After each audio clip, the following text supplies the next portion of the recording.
What up, guys? Your boy Quake back with a brand new episode of the Diverse Mentality Podcast, number 273, powered by the one and only Golden Eagle Energy Drink. Please support them. Get yourself a 24-pack, one of the best energy drinks on the market, very cheap and very, very energiful. That's a word. No, it's not. But whatever. Gives you a lot of energy, man. That's how I get to do these podcasts daily, in and out, and do documentaries and do other crazy things. Possibly skydive in the future. I don't know. We'll see. No, I'm scared of heights. I'm never doing that. But check them out at drinkgoldeneagle.com/DMP. Get yourself a 24-pack. They're supporting us for all of Season 4, sponsoring us, so shout out to them. Now, I'm going to first get into something that I want to talk about just because it's out there. And if you're a kid that grew up in the 90s, or just even a kid, that grew up in the 2000s, this is something that is somewhat interesting to you, especially in America. I don't know about worldwide. I don't know if this channel was worldwide or not, but there's a documentary that came out called Quiet on Set, The Dark Side of Kids TV, and it's mainly highlighting Nickelodeon. So if you don't know what Nickelodeon is, if you're overseas and don't have the channel, never had it, basically a kids channel with SpongeBob SquarePants and Fairly Odd Parents and Hey Arnold and all these Drake and Josh, iCarly, whatever, a bunch of TV shows, right? And, I grew up watching this. I love Drake and Josh. That was probably one of my favorite kids. One of my favorite shows growing up as a kid. I watched SpongeBob, of course, Fairly Odd Parents. All the ones I basically just recently mentioned, I watched a lot of. And on this documentary, it reveals a lot of things that happen behind the scenes of basically child predators that did bad things to kids. And looking back, they actually looked at a lot of scenes, and a lot of these scenes looked very, very sexual. It was crazy. And these are kids doing these type of things. When you look back on it, it just looks very insane. Like I never watched this TV show because by the time this came out, I was already kind of out of the whole kids TV shows. And that was Ariana Grande had like a TV show on Nickelodeon. I don't know what it was called, but she had like this scene where she was like gripping a potato and like trying to get it to squirt out juice. And it just looked very, very like weird and sexual. And then she had a scene where she was upside down in her bed and like throwing water on herself or something. I don't know. But a lot of these clips and stuff that they were showing on this documentary were very suspect. A lot of people ended up getting arrested. One guy got like a bunch of charges of having photos of children that were inappropriate, got locked up for that. I say all this to say it's a lot of these conspiracy theories that were going around, especially in the early 2010s.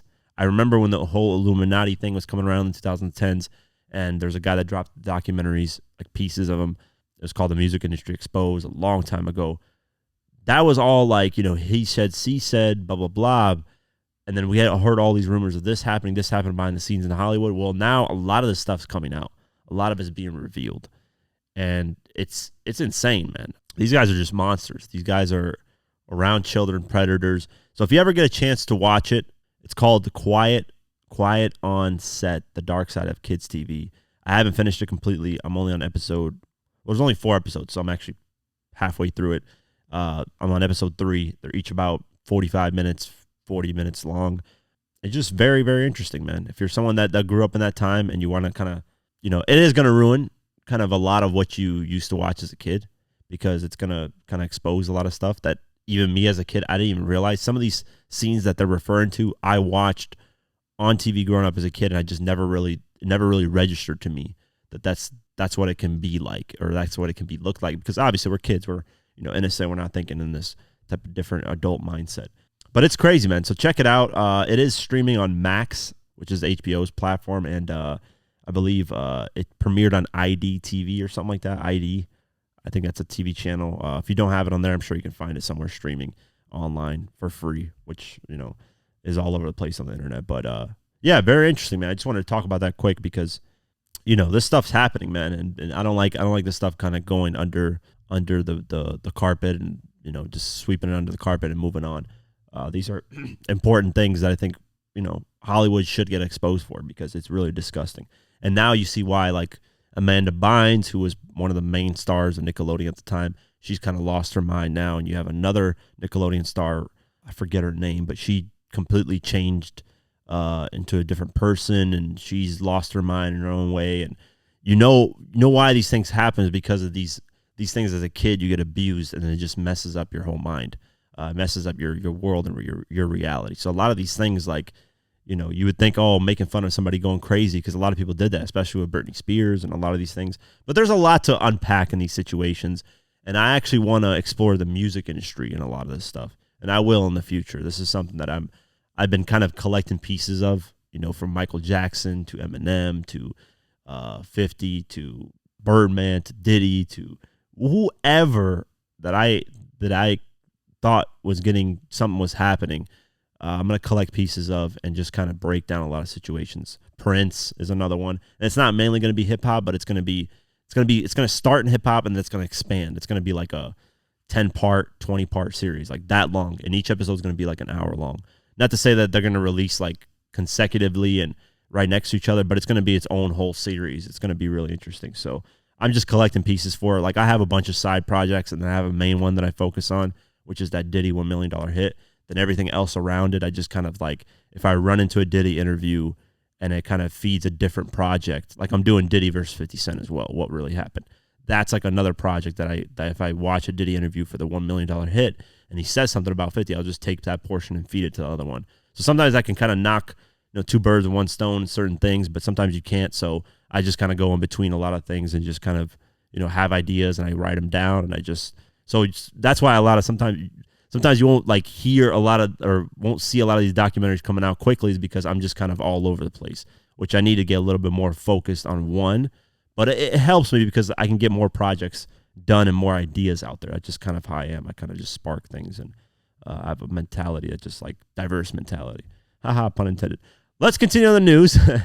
Bruno Mars. So I wanted to clear this up because when we posted the podcast episode, the last one, pretty much a day after it got cleared up, and then we posted this Bruno Mars information about him gambling, beating a $50 million debt on our social media, and people were like, oh, it's proven false.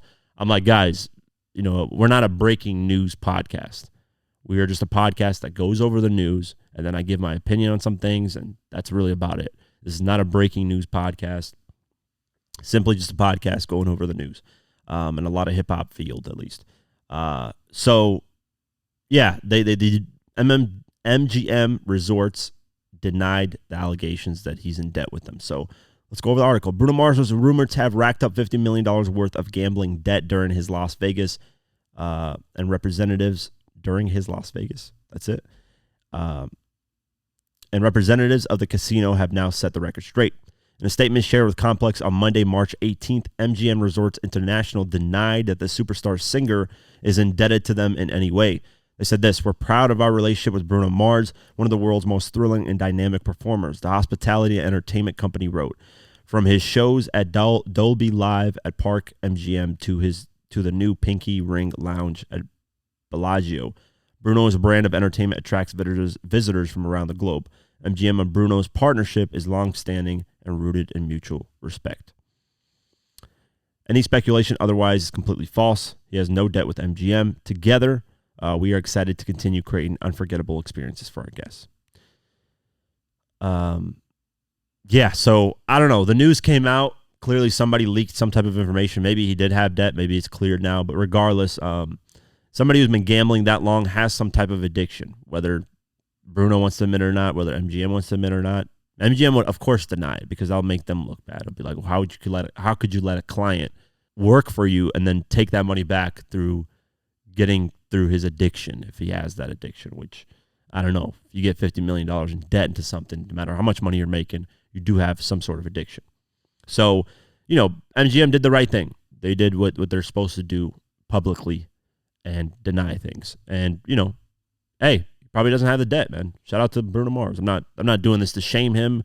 Nobody's reporting on this or doing any of this to shame him and disrespect him. It's just the news that's got out there, and there you go. If he does have an addiction, obviously the best thing to do is seek help because, you know, that's going to derail him for the rest of his career, and it's going to be a problem going down the line. But let's continue on. Kanye West. So Kanye West, said he birthed a whole new generation of music. Boosie responded and said, nobody listens to you in the trenches, because apparently for Boosie, all doesn't matter. No matter how big you are, if you're not bumped in the trenches, nobody fucks with you. That's in Boosie's eyes, how he runs it. Well, Kanye West responded in probably the most in a very disrespectful way. And this is this is the Kanye that a lot of people know, man. This is like, he just kind of shut Boosie down, and it's hilarious, man. So this is what Kanye said. It was a quick post on his IG stories and then deleted like probably a minute or two after. He said, "I just saw that Wipe Me Down was made in 2007. I take no responsibility for whatever that genre would be called." Basically just shitting on whatever the hell all that is. That is insane. Because he said he created a whole new generation. He's like, I'm not taking credit for that bullshit. Hell no. And Wipe Me Down is a good record, man. Wipe Me Down. I'm phone. Wipe Me Down. That record's fire. I don't know. But it's just, you know, he's like, I don't want nothing to do with Boosie or anything. And then Boosie responded and said this. This is, of course, Boosie in his style. He went on video, so we're gonna play the video for you guys. And let's see what Boosie had to say. Give Kanye his flowers, people like that, but Boosie, you know, just saying, he talking about black people.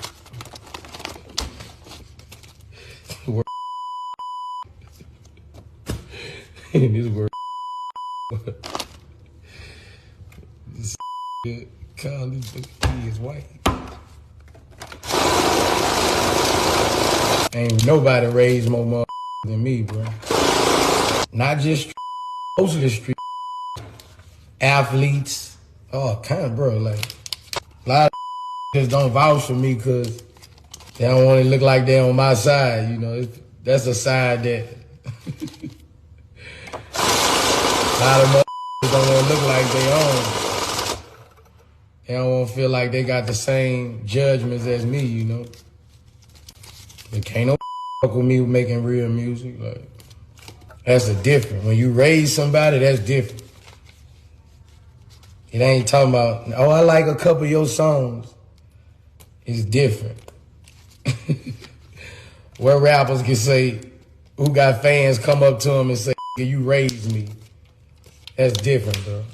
I mean, if you real these days, people hate on you. Like, people don't like when you real, bro. Well, here's my response to the real comment that he made. If you're real these days, people hate on you. Yes, that's true. But what is real? It's all in perspective, because the trenches, not everybody's raised in the trenches. Not everybody listens to music in the trenches. Not everybody's related to the trenches. Not everybody, you know, everybody's different. There's people that grew up in the suburbs with rich family and never experienced any hardship, but they love Boosie. There's people that have been in the trenches that love Boosie. There's Kanye fans that are in the trenches that love Boosie, but there's Kanye fans that are rich that love Kanye. So it's like, it's all perspective. At the end of the day, I don't know. I don't know why Boosie decided to insert himself in what Kanye said. It's like, why, you know, what's the point of it, Boosie? I think he just likes being in the headlines. Boosie likes to voice his opinion on things, and apparently to him, if you're not bumped in the trenches, you really ain't nothing. You're not nothing. And that's his world. That's the thing, guys. It's not about, you know, it may sound kind of crazy, like, what the fuck, like, who gives a shit about the trenches? But that's his world. That trenches world is mainly what Boosie knows. He doesn't know that. Well, he's crossed over a little bit mainstream with a couple records, but like Wipe Me Down. But like, a lot of the stuff is just like, it's where you're raised, you know, your radius of people around you. Have you traveled or traveled the world as well? Because that brings you new taste in music. I know when I was going to Germany, I was listening to a lot of different sounds, a lot of different artists. Traveling really changes even in America, if you're traveling and you're staying in a place, or you're moving, you know, like me moving from Iowa to Atlanta obviously changes a little bit. I was raised in Iowa, but that's the thing. In Iowa, we didn't really have an artist or music. So we kind of had to adapt to different sounds and different people. So that's why I'm like a melting pot of different stuff. I've never been like a fan of just specific area of music. New York, West Coast, South, doesn't matter. Midwest, doesn't matter to me. I like all kinds of different styles. But when you're raised like in a certain area, like the South potentially, then you might think of Boosie, Gucci, and these type of artists as the best ever. And if you're raised in the West Coast, you might think of, you know, Dr. Dre, Snoop Dogg, DJ Quake, whoever, all these other producers, artists, whatever. You might love them. You know, in New York, you might love Jay-Z, Nas, 50, whatever. So, yeah, it's just perspective, and that's all it really, people take these things when people like see these things that Boosie says or anybody that voiced their opinion on these things. It's really just from what they were like. Think about this. Every human being right now on earth has a different experience with life. Let that sink in. There's 8 billion people on this earth, and every single one has a different experience of life. Not one person, not 2 people have the same experience. Not a single 2 people have the same experience. Even twins. Twins are birthed, look alike, damn near probably move alike, but they got different experiences. So that's the beautiful part about humans. We all get different experiences, different tastes. So that's why I don't really get mad when people say, hey, this artist sucks, this artist that. It's just kind of like, okay, did you at least give the artist a chance? That's my thing about this. Give the artist a chance first before you just dismiss it. Like, I've always given artists a chance. There's certain artists I just don't like, and it is what it is. Hey, that's just life. So, and you're never going to be liked by everybody anyway, so who cares at that point? Continuing on, Jam Master Jay's son has spoken out. And it's very important to, a lot of these things when I follow up on these news, I like to clear the air on a lot of these news because, that's what a news outlet is supposed to do. It's supposed to do follow-ups. If somebody apologizes, you follow up. If somebody changes the narrative on something, you follow up. And that's what we're doing with a lot of these things. I like to follow up because I want you guys to get the latest, in terms of, what was the last thing said about the topic. So Jam Master Jay's 2 sons have addressed the notion that legendary beatmaker was murdered because of his involvement in a drug trafficking. Maurice and TJ Mizell recently joined CBS News for an appearance on After the Verdict, which will air in its entirety on Tuesday, March 19th, which has already passed. I guess this article was posted a little bit earlier than that. In a preview release ahead of time, both men adamantly speak out against the notion that the late Run DMC star was selling cocaine. So let's play the clip. But the narrative right now is that he was selling cocaine to support his family because the Run DMC money wasn't coming in the way it had been. Yeah. Right? Yep. How does that sit with you? We strongly believe that that's false. Like, we believe that there was money involved, and whether that was his money or not, it's not like he's selling drugs. Jam Master Jay is also known for buying cars for everyone on the block on Christmas. When Christmas came around, 3 people were getting a Toyota, and like, we have a big family. Like, we never longed for anything. You can see lots more with Maurice and TJ and Jesse Mizell in our special report After the Verdict. That's tonight at 11. There you have it. Straight from the 2 sons' mouth. He had nothing. It doesn't make sense for him to be selling drugs. They said, during Christmas, he would buy 3 cars for people. Like, if there's people that needed 3 cars, boom, Toyota. Hey, man, that's a lot. Hey, you're spending 10 at the time, what, in 2000? Let's just say 2000. How much was a Toyota? Let's just see. Toyota, just curious, just for my car. Did they have Camrys back then? Back then, a brand new Toyota Camry started at $19,820. So basically 20 racks. You're buying, let's just say 3 of those, just for example, right? He said Toyota in the video, so we'll just go with Toyotas. That's what, $60,000? If he can blow $60,000 basically every Christmas, then the guy doesn't need to sell drugs, clearly. At that point, you got money to blow like it's nothing. So, yeah, it's wild, man. I don't know. The narratives that get put out there, I guess that's kind of, what they found as evidence. Does it taint Jam Master Jay's name? In my opinion, no. I don't view him any different. I don't think anybody else should, because we don't know the 100%, hard facts of anything that went down. Nobody knows besides the killers and Jam Master Jay. So I'm just, happy that people are following up Jam Master Jay's sons, letting them speak, what their truth is to the situation. So shout out to them, man. A lot to deal with, but I'm glad the trial and the whole thing is closing. There's one more guy that they have to do a trial with and get him locked up and sentenced, and that's it.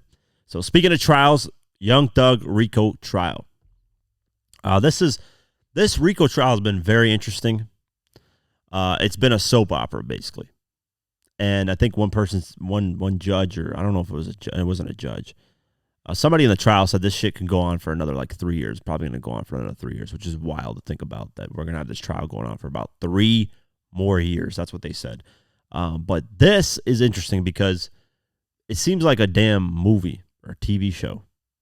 A lot of these trials do. And this just adds on to it. So let's go over the article. Young Thug's RICO trial has gone anything but smoothly since it began. Most recently, a witness who took the stand was apparently under the influence. On Tuesday, March 19th, the defense called prosecution witness Adrian Bean for cross-examination. Amid their line of questioning, he candidly admitted to being high. "I'm so high right now, y'all, I'm about to go to sleep on y'all ass," he said. "I ain't gonna tell a lie." Lead prosecutor DA Lorraine Love then offered him a bottle of water while Thug's attorney Brian Steele asked if Bean needed a moment to get it together. Despite the condition he was in, he opted to keep going. So let's play the clip. This is insane, man. Can I get the water or something? I'm so high right now, y'all. I'm about to go to sleep on y'all now. I ain't gonna tell you no lie. Yes, you may. We're gonna take a break soon. Hang on.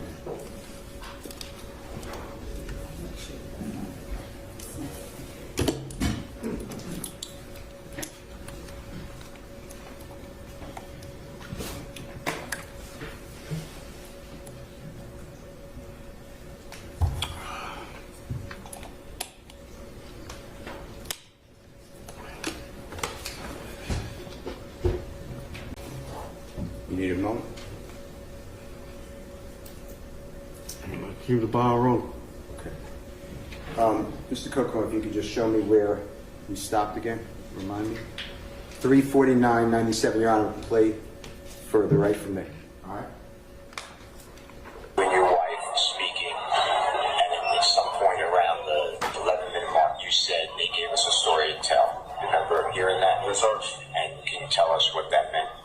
That is hilarious, man. I'm telling you, like, it seems like so many things. Like last week, there's two attorneys almost got into an argument in a fight. The deputy had to step in. Like, this trial is getting to ridiculous comical levels. There's people that don't really want to be there. This guy clearly doesn't give two fucks about the trial. If you're going to get high during trial, it's just, at that point, either you have an addiction and you cannot stop smoking weed, or you just don't give a shit about what's going on, man. It's something else with this thing, man. So we'll keep our eye out on more things that happen next week on RICO Trial. Find out on the next episode of RICO Trial with Young Thug, Dragon Ball Z. Dun-dun-dun. Continuing on, beefs, man. Beefs can get personal. Beefs are serious things sometimes. They're not just, that's why there's a battle and there's a beef. Battle is like, okay, you're doing it on wax. You guys are just dissing each other. On wax is just on tracks. That's what I mean by wax. And that's it. Beef is when things get personal. Family members get involved, when baby mamas get involved, when people get hurt, so on and so forth. Well, Benny the Butcher and Freddie Gibbs' beef is getting to points of that. And obviously there's been fights, there's been chains taken, there's been a lot of things. So let's go over the article. Benny the Butcher has continued his feud with Freddie Gibbs after being seen gifting Gibbs' ex-girlfriend a black soprano family chain. That's insane. A video has emerged online of the Griselda rapper placing a BSF chain around the neck of Destiny Fox, who was with Gibbs when he was allegedly assaulted by associates of Benny.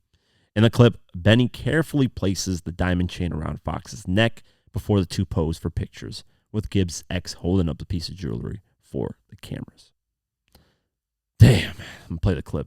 My brothers, and all the pain that I absorbed, I'm down souls. All the members of the game that I lost, on this road to success, and yes, it came at a cost, so don't confuse what you hear. I put these shoes in my ear, cause I wore the same pair, kicks to school for a year. I traded all of my niggas back. My real estate was fucking. We gon' grind together just to get it back. Your life crazy, but shit gotta happen, so I'm like the bodyguard in this one. For the niggas, my position, take care of your daughters. No matter what they do, they will. Another one. My kid took my advice as a father. My next thing, I need an office and shares of the market. $2,000 kicks, that shit I wear on your carpet. I want a picture of her. Man, she looked like she was feeling him a little bit too much, man. Like she was about to kiss him right there. Shit ridiculous, man. What the fuck, man? 50 set a huge... This is all 50's doing, man. Once he got that baby mama thing with Rick Ross happening, it's over at that point, man. This is like... This beef has hit levels of disrespect that is ridiculous. Yeah, so the whole thing, you know, Benny and Gibbs. So if you guys kind of want to know a little bit of history, is Benny and Gibbs, who previously collaborated together on 2 critically acclaimed singles, began beefing in 2021 after the Crime Pays rapper made a joke about Butcher getting shot in the leg. Not long afterwards, Gibbs was jumped in Benny's hometown of Buffalo before a show by a group alleged to be associates of Benny the Butcher. Benny recently squashed any idea that the two can be reconciled.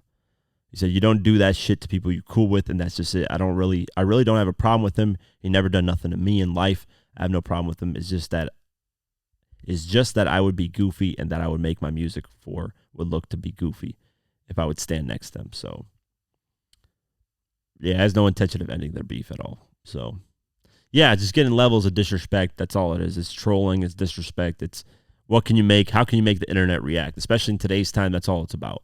That's why I say 50 was ahead of the curve. He had thisis50.com. He knew the internet. The trolls would get at Ross. Now, did it ultimately work? No, Ross got hot. You know, he delivered, you know, some good songs here and there. The music saved Ross. And that's really what you got to do in a situation like that. And that's where Ja Rule messed up. I know the game is doing interviews with Vlad TV talking about beefs and stuff like that. And they talked about the 50 and Ja. Had Ja, and everybody says this, even when I was talking to Rockweiler, when we were talking about the Ja Rule beef. I don't think I added in the Get Rich or Die Trying documentary, but we were talking about the Ja Rule beef. And he said, listen, man, had Ja Rule just stayed on his path of music that he was making, lovey-dovey records, and not going gangsta, he would have been perfectly fine. But 50 tricked him out of that position. And that's the thing that Ja Rule didn't catch. He said, listen, you're a clown. You're making lovey-dovey music. You're not a gangsta. And what did Ja Rule do? Make gangsta music and not lovey-dovey music. And then that kind of backtracked and, you know, he went to New York, which New York is a fire record. I'm from New York. I love that record. I love it. And then you got even the Wonderful record. That was like more of a lovey-dovey female record, but it was a little bit more hard. It wasn't as, you know, what's love got to do, like those type of records that like, or whatever, I'm Real and all those other records. But yeah, beef is beef, man. Like I said, once it starts to get the fights, chains taken, that's beef. This is no longer a battle. So we'll keep our eye out and see if Freddie Gibbs responds, which I don't think he should. Just kind of, that's your ex. It doesn't matter at that point, man. I really wouldn't care. It's like, okay, you did it just to have your little laughs for social media. Cool. I'd keep it moving. Now, if it was somebody that I had a kid with, because I said, did I say baby mama? I'm tripping. It was not baby mama. I didn't say baby mama. I was talking about 50 and all stuff. But if that was my baby mama that I had a kid with, and I was cool with her, and she did that and had my kids around him, then it's a different story, like the Rick Ross thing. But an ex-girlfriend, who gives a shit, man? You moved on from her. Who cares, man? Let them have your sloppy seconds. Before we continue, I want to give a shout out to Golden Eagle for sponsoring this podcast. Yes, if it wasn't for Golden Eagle, this podcast wouldn't be possible. If you're looking for an energy drink that doesn't tear a hole in your pocket, Golden Eagle energy drink is the one you want to get. Golden Eagle has the smoothest taste with no aftertaste. You don't get acid reflux when you drink it, and you will save a lot of money. So check out Golden Eagle at drinkgoldeneagle.com/DMP. The link is in the description below. And how do you think this podcast would be possible without me having energy to do it? Come on, guys. You guys got to remember this. I need energy to do this stuff, man, because there's a lot of crazy topics. So look how smooth this thing sounds. Look at it. Oh, my God. It's fresh. Look at that Golden Eagle. Look at the can. It's so beautiful, too, man. Look at that. It's so fresh, man. So fresh. Golden Eagle energy drink. Go to the link description below. That's drinkgoldeneagle.com/DMP. Let's continue the episode. Continuing on, YBN Nahmir. I haven't heard this guy's name. I barely even listen to this guy's music. I've heard probably one song in my life. I talked about this on social media, but I wanted to expand on here because he responded to the rumors of what was going on. So I kind of wanted to talk about this and how corny it is. YBN Nahmir has denied allegations of scamming a young and up-and-coming rapper out of $200. Yes, you heard me right. Scamming an up-and-coming, struggling rapper who can't afford to be spending a lot of money. $200, scamming that person. An aspiring rapper posted screenshots of an alleged interaction with Nahmir where he promised to promote their song together for $200, then not doing so. In the screenshots of the alleged conversation, Nahmir appeared to agree to promote their track, then changed his mind. You know what? The thing with me is, bro, I'll be agreeing to shit, but it's just too low at the same time, he said. Like, I feel it's cool for me to post it on my Snapchat story for $200. You feel me? Feel like for my actual story, it should be more like $500. You feel me on Instagram? You feel me though, bro? You feel me? You feel me though? That's all he said throughout most of the stuff. The conversation showed Nahmir seemingly ghosting the rapper after they continued to request that he honor their deal. Let's go over some of these texts because the fan posted video screenshots. Yeah, and he's following him. He's like, yo, I hate this, by the way. I hate when somebody owes me something and I got to continuously text the person for it. Like, it's the worst, man. That shit pisses me off so much. It's one of the ways to get under my skin. Like, if we have a deal, you owe me money, or, you know, I paid you for something, and I got to continuously text, I will never do business with you again. I hate those type of people, bro. Now, if something happens, you get sick, you know, you're some emergency happens, I get it. Shit happens in life.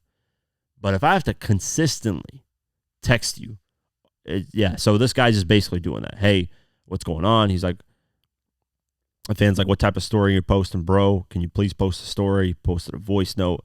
And then Nahmir responded and said, I got it, bro. You know, the thing with me is, bro, yeah, that's where I talked about that. He said, but that's not what we agreed on. That's what the fan responded with, or the upcoming rapper, fan, whatever. He said, what's your snap? Flex.20K. Do you have an open profile? I can't find it. Did you post it? What the fuck? I pay you, but you don't do what you're supposed to do. Did you post it? Then pay me back. You just scam small artists, bro. Bro, it's $200. It ain't that deep. Just post it. He just keeps following up. And all Nahmir keeps doing is leaving him on scene. Which is, like, listen, if you're on hard times, because you used to be a rapper that would, whatever, had a hit, whatever. I don't even know any of his songs off. I can't even name a single song. But let's just say you had hits. I guess he did. YBN Nahmir did. And you fallen on hard times. Why would you scam the only people that want to fuck with you and support you? Because that guy wants a feature from you. He wants to fuck with you. He wants to make music with you. Like, if you agreed to $200, that's what we agreed to. You can't just be like, oh, he paid $200 so easily. Let me change the price. And nah, man, I want $500 now. That's fucked up. You agreed to $200. And maybe next time be like, hey, we'll do $200 right now, but you know, next time we're gonna up the price if this goes really well. There you go. That's fine. I'll be like, shit, that's fine with me. Hey, if we do a lot of numbers on this one, hell yeah, up the price.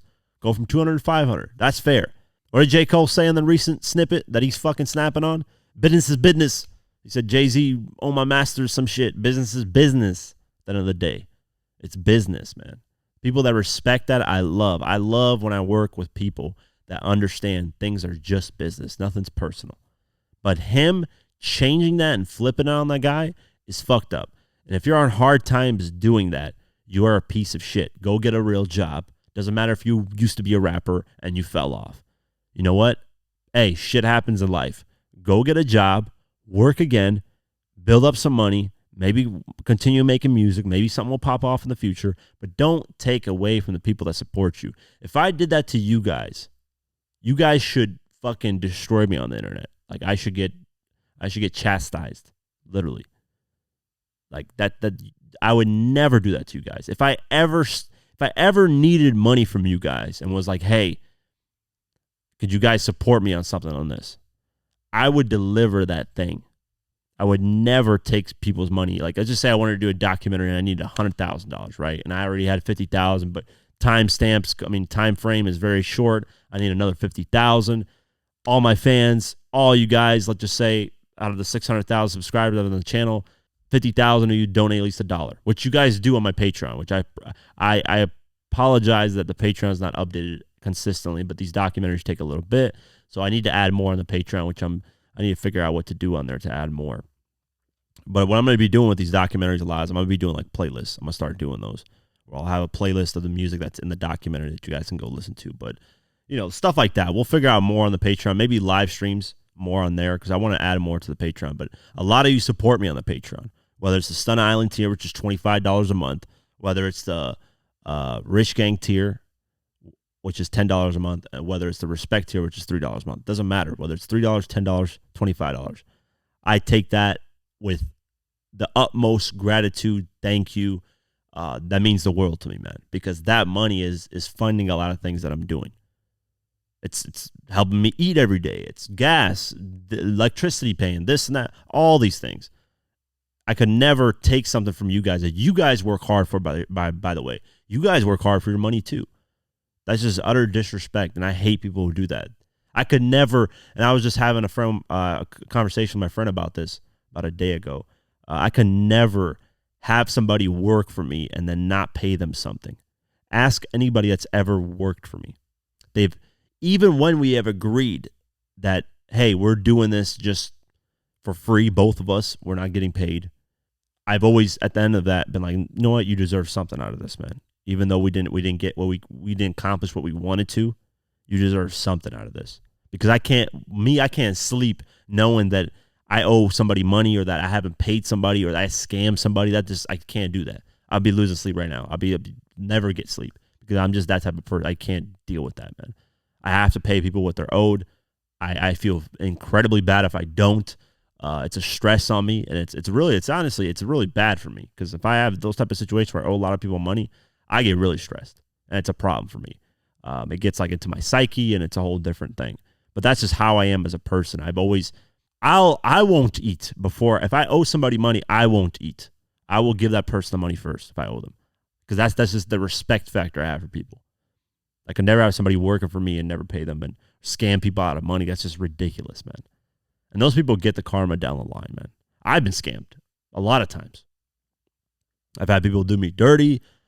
Hey, it is what it is, man. That's life. I remember I bought a laptop for one. I used to have my website, diversehiphop.com. We were making some pretty good money, man. At the time, I was 15, 16. I was probably clearing $3,000, $4,000 a month, sometimes more, which is like at 15, 16 is insane. And this is back in 2012, 2010, 2011, whatever, around there. So I ended up buying a laptop for one of my employees that were writing. Now, at the time, when these blogs, people would be kind of freelancers, so you wouldn't pay them like a regular job weekly. You would pay them per post, or you would pay them sometimes. Sometimes it would be that's just how the blogging world was at the time. And I was a kid, so really being a boss and owner, not really realizing that, but I still paid people and still made sure that people got paid. But one of my writers had a bad laptop, and he was like, listen, Quake, I love what I do with this work.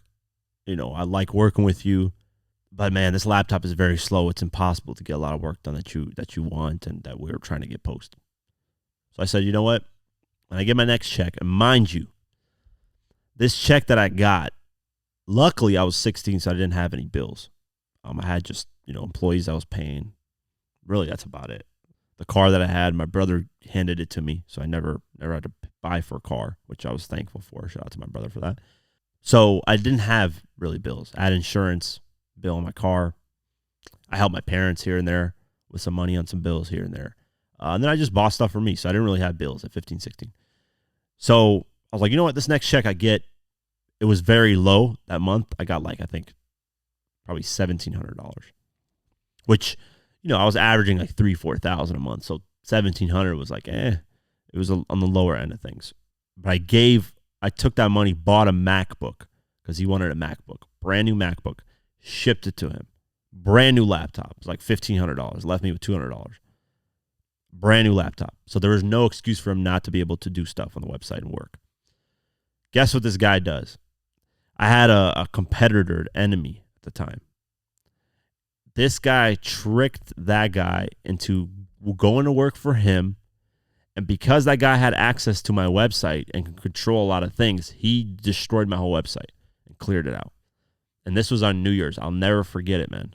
It crushed my soul. I woke up after New Year's seeing my website completely gone. Everything was deleted and destroyed. And it crushed, and this is a 15, 16-year-old, crushed my soul, man. Come to find out it was that guy. So I helped him out. loyal to him, respectful, but still did something bad to me, man. It just is what it is. But that's karma. I'm sure got him down the line. I don't wish for bad for people, but you can't be doing that to people, man. So I've had a lot of these instances. That's what you're going to run with when it comes to business, when it comes to life. You're going to run with people that backstab you. It just is what it is, man. You got to just throw it up and just be like, it is. I'm not going to sit here and throw my life away. I knew where he lived, obviously, because I shipped him the laptop. I could have done a lot of things. A lot of things. Why do that, man? Why waste my, now look where I'm at versus where the fuck is that guy? I have no idea if he's even alive. I don't even know if he exists. But that's the thing. That's the life, man.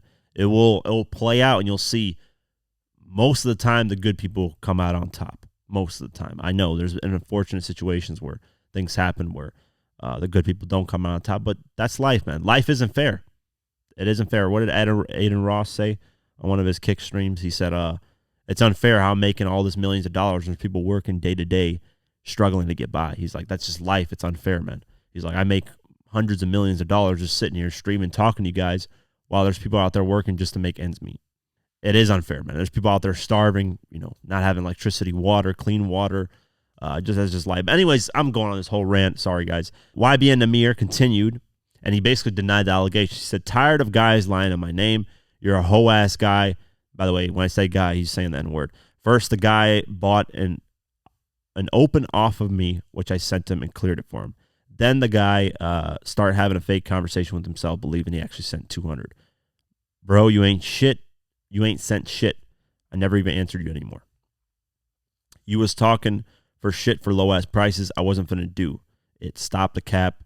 Weird as hell. If I was going to scam you, why the fuck I wouldn't have done it before I gave you a song cleared and all that lame-ass bitch. Well, he showed it. And, of course, like social media does, they nitpicked it and exposed that he was deleting. YBN Nahmir was deleting his messages.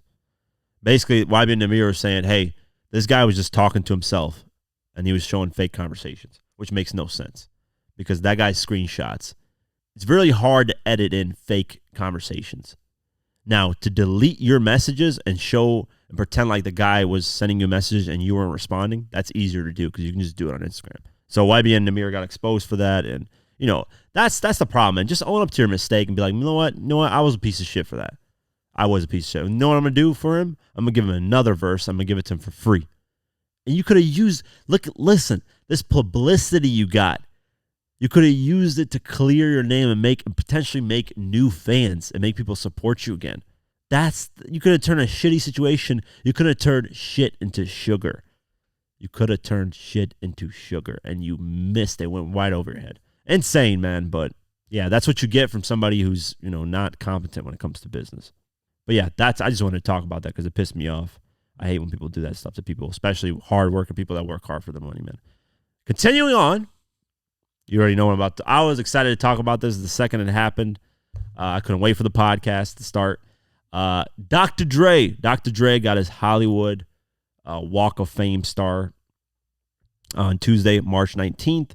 And everybody showed up, man. Everybody that's big, that's close to Dre showed up. Eminem, DJ Quake, Snoop Dogg, 50 Cent, Jimmy Iovine. 50 was hugging Jimmy Iovine, and 50 Cent on his Hollywood Walk of Fame star. He regretted not inviting Jimmy Iovine. He said because Jimmy Iovine had a big part in his career. Hugged him, showed him love. Damn, 50 and Jimmy cool, which I don't know what that's got anything to do because 50's not no longer in music, which is what happened earlier. But fuck, it is what it is. But yeah, he said, Snoop spoke. Snoop was the only one that actually spoke. Eminem had shades on. He was kind of low key. He was flicking up the sky, which I don't know what the fuck he's doing there. But yeah, let's play a little bit of this ceremony.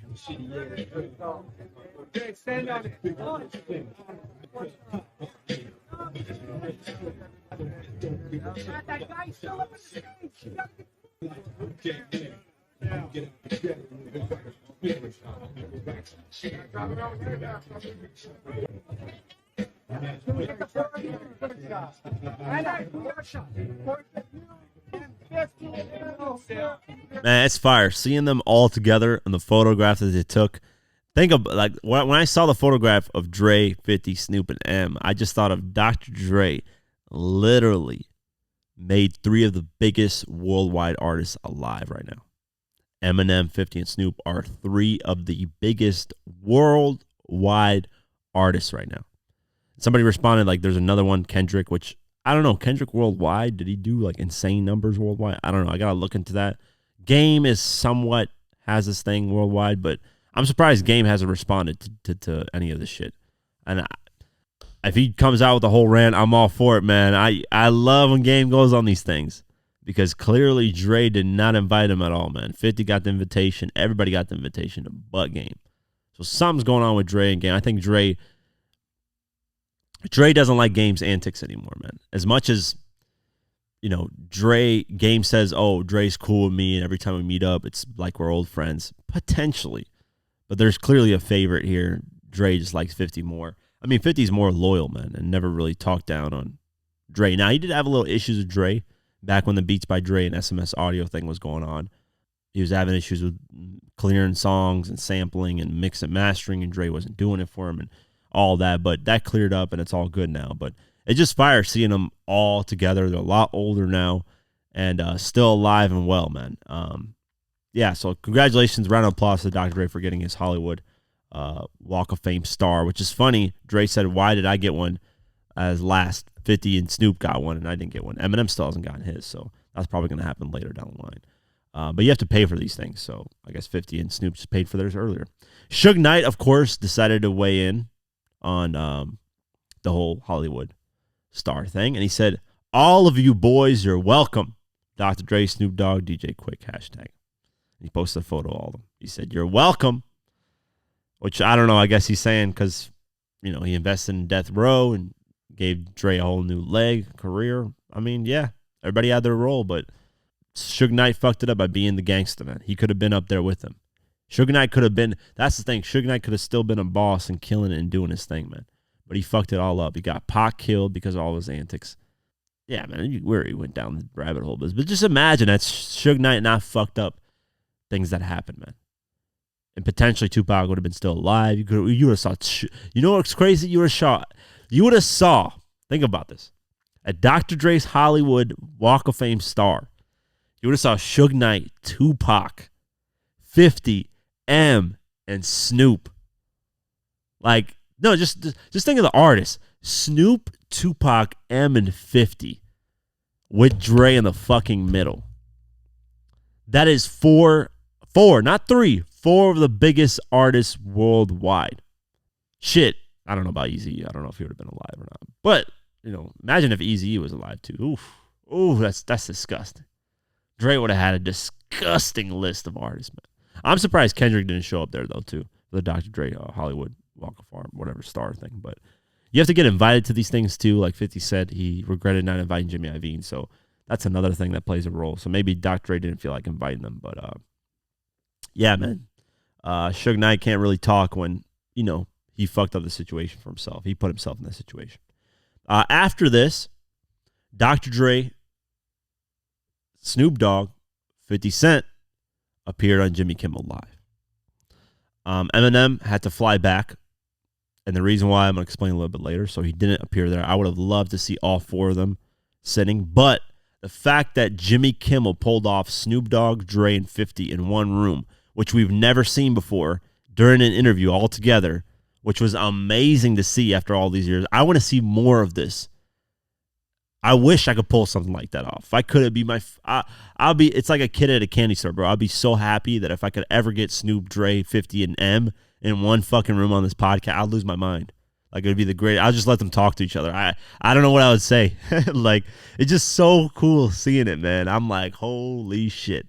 So it's about a 28-minute interview, and first Dre starts it off, and then Snoop, and then 50 comes in. And you can tell that, you know, Snoop and 50 have the utmost respect for Dr. Dre. And, you know, they even even during the conversation, Jimmy Kimmel tried to get Snoop Dogg to say that he's the lead in some stuff. And Snoop said, nah, man, I'm not the lead in this situation. It's all Dre.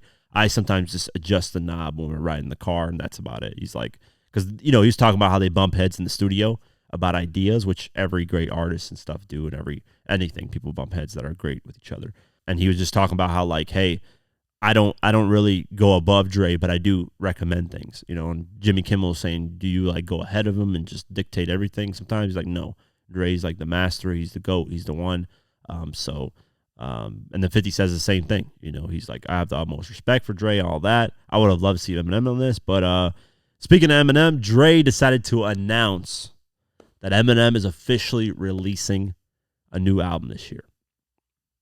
So let me play the clip for you guys. Let me tell you something. Let me explain something to you now. Eminem is working on his own album, which is coming out this year, and he's he is. Yes. And I actually talked to him, and he said it was okay for me to make that announcement right here on this show. Oh wow! Nice. So he has an album coming out. I've got songs on it, and it's fire. I'm actually going to hear the entire album for the first time tomorrow. And he holds his music close to his chest, so I haven't heard everything. I haven't even heard everything complete that I've done, but I'm going to hear it, and he's putting out an album this year. Oh, so you actually haven't heard, because I know you typically are very careful with your stuff. So. Yeah, I'm hands-on. There's things that I have to mix that I've done, but I get a chance to hear the album in its entirety. Wow. So that's the reason why Eminem flew back out, because he's finalizing the album. He's going to send it today, actually, because that happened yesterday, the interview. So today, I think yesterday.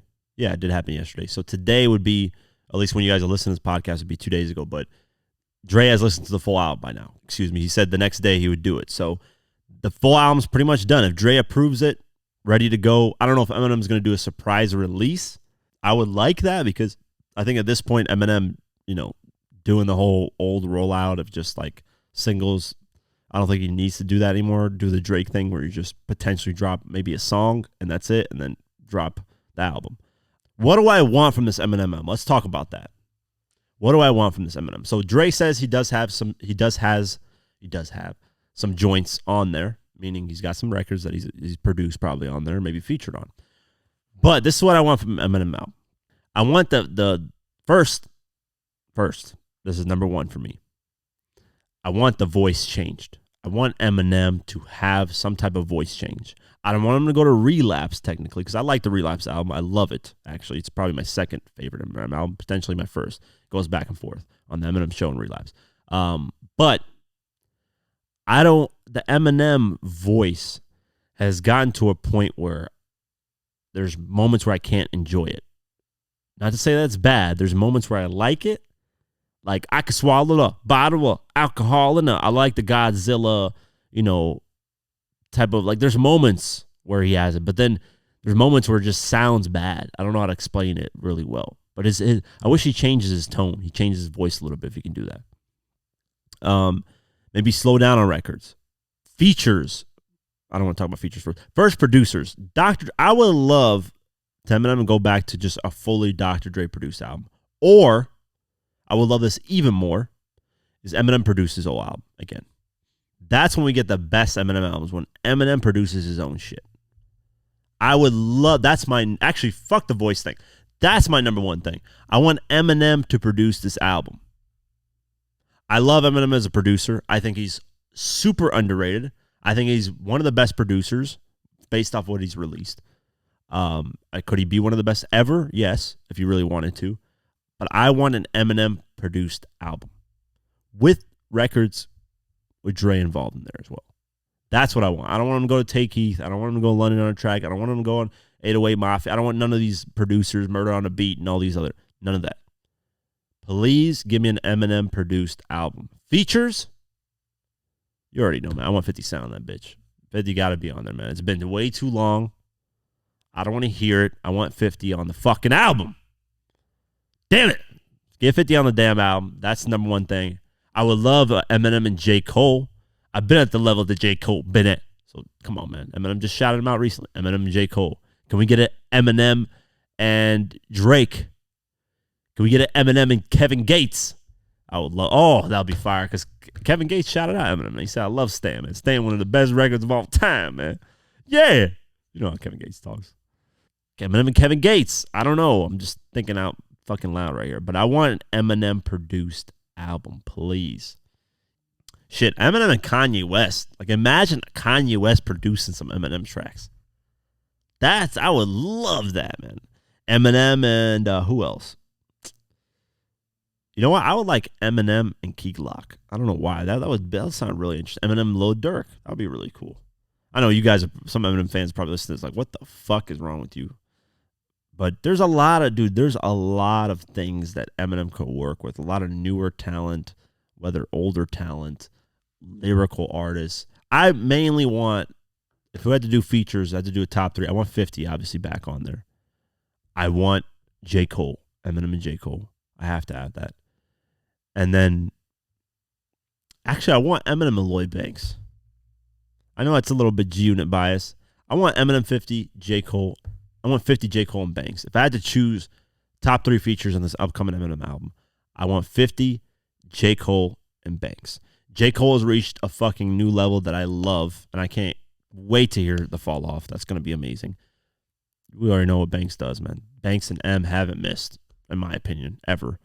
And then 50 and M, obviously, it's been classics from there. So, and get it produced by Eminem, man. Please. Please, Em. Please. If you're somehow listening to this, if it goes through your Instagram reels, please post this portion on social media for my team right there. Shout out to both of you. I need this album produced by you, Eminem. Produce your Eminem album that's coming out this year. I hope it's produced by you. Please. That's what the number one thing I want from this. Because those albums have always been amazing that you've done. And then get Eminem, Dr. Dre's production in there sometimes. Please. So that's what I want from the Eminem album. So I'm excited for the Eminem album. Dr. Dre confirmed, not announced, confirmed that he and Snoop Dogg are dropping a collab album called Missionary. So he basically explained the title saying, hey, we dropped the Snoop Dogg album, Doggy Style, 30 years ago. 30 years later, he's like, that's the only produced album I did with Snoop Dogg, which is wild in 30 years. But 30 years later, we're doing Missionary, the album. So I'm glad that Dr. Dre confirmed it, talked about it. Now, Jimmy Kimmel did ask, when is it coming out? Which is an honestly valid, shout out to Jimmy Kimmel, man. A valid fucking question, because Dr. Dre always announces shit and nothing really comes out, or confirms things and never comes out. So I hope it's coming out this year. He said they're going into mixing later this year, but let's play the clip for you guys. Okay. The first album I've done with Snoop was in 1993, and it's the only album I've ever produced on Snoop, right? 30 years ago. So now, believe it or not, we're getting together again, and we're almost done with the album. The first album was called Doggy Style. So we decided to flip it and call this one Missionary.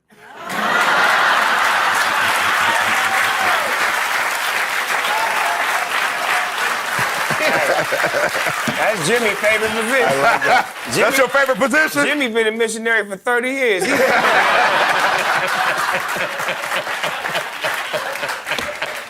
That's good. I like that. When will it come out? Do you know? Oh, it's going to come out. I know, but when? That's why you asked that question. I'm glad you asked it. Dr. Dre will begin mixing in mid-April. Does Dr. Dre know that? Yes. I'll ask him.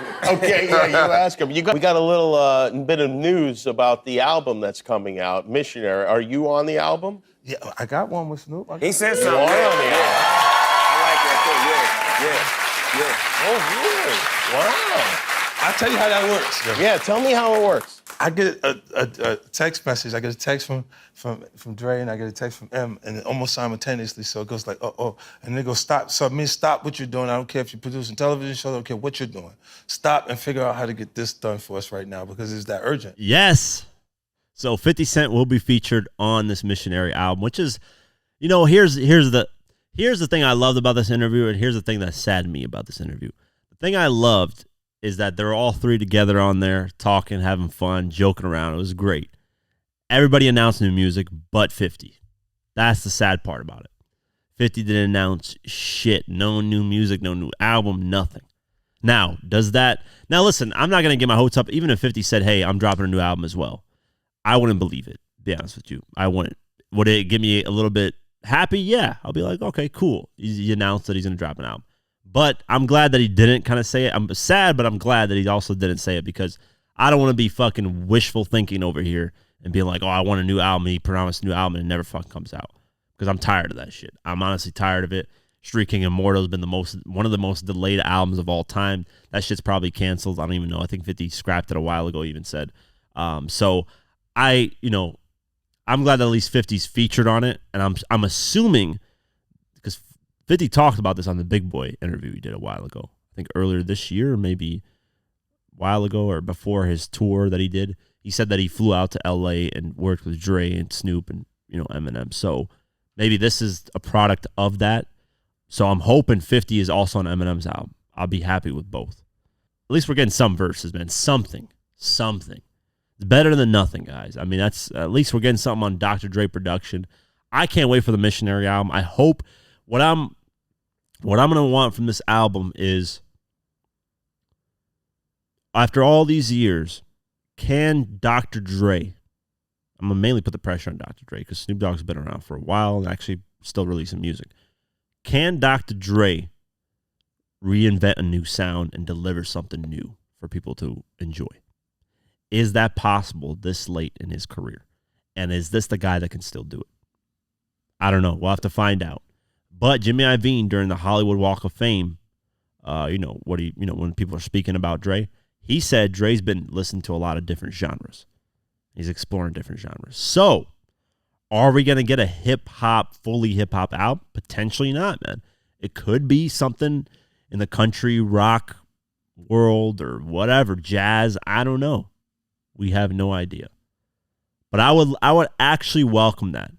I would welcome something, a mix. You know what I would love? I love this, man. I hope somebody does this really well, man. A hip-hop and country album. I know Nelly did with Tim McGraw, which is amazing. But I want like a country and hip-hop album combined because I love the guitars and shit, country stuff, and country music has been a lot of raw realness to it.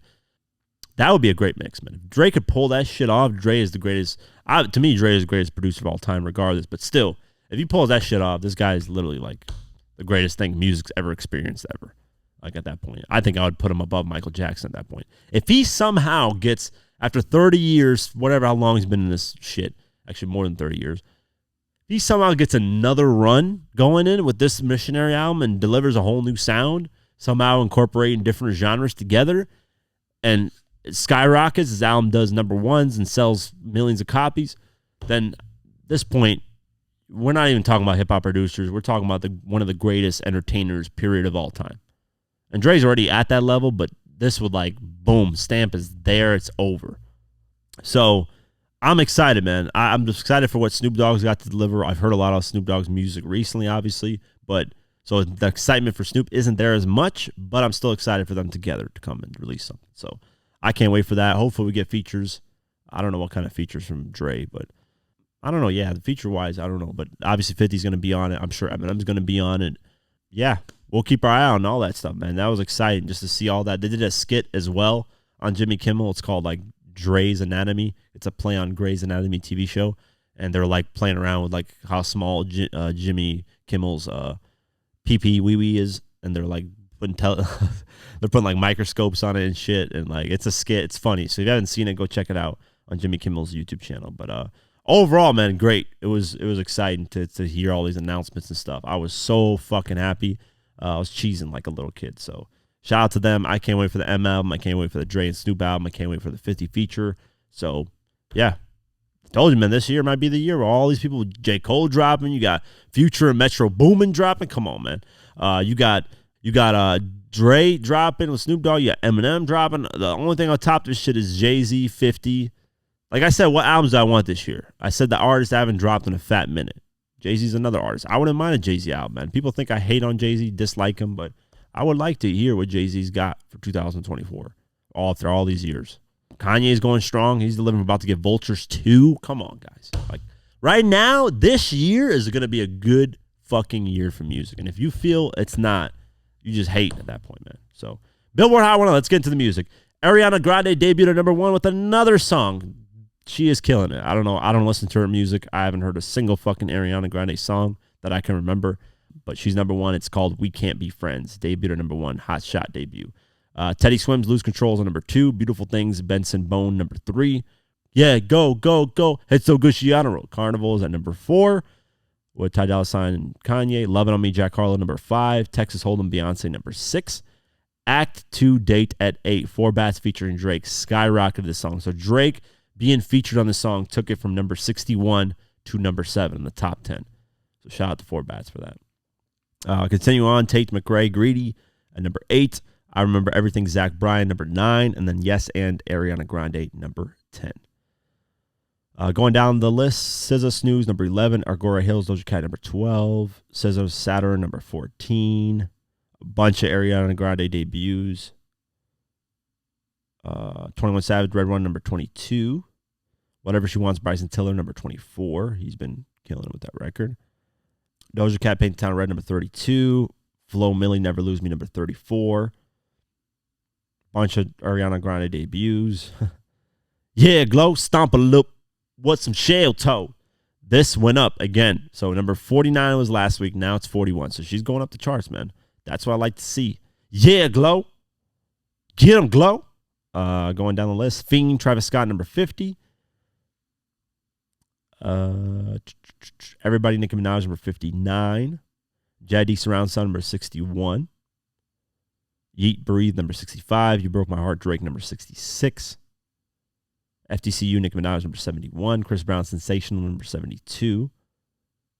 Going down, Cardi B, Like What, Freestyle, number 84.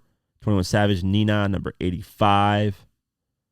Let's Go, Key Glock, number 89. The fact that he's doing this shit independent, shout out to Key Glock, man. PRE for life. Burn, Ty Dolla $ign, Kanye, number 91. My Eyes, Travis Scott, number 95. Worth It, Offset, Don Toliver, number 99. And this song is going like, and then to stay in the 90s. Fuck Something, Kanye, and Ty Dolla $ign, number 100. And that's it for today's episode of the Diverse Mentality Podcast. As always, appreciate you guys. Support Golden Eagle Energy Drink, powered by them all season 4. Support them at drinkgoldeneagle.com/DMP. You already know, Spotify, Deezer, Pocket Cast, YouTube, all that. Have an amazing night, day, whenever you listen to this, and peace.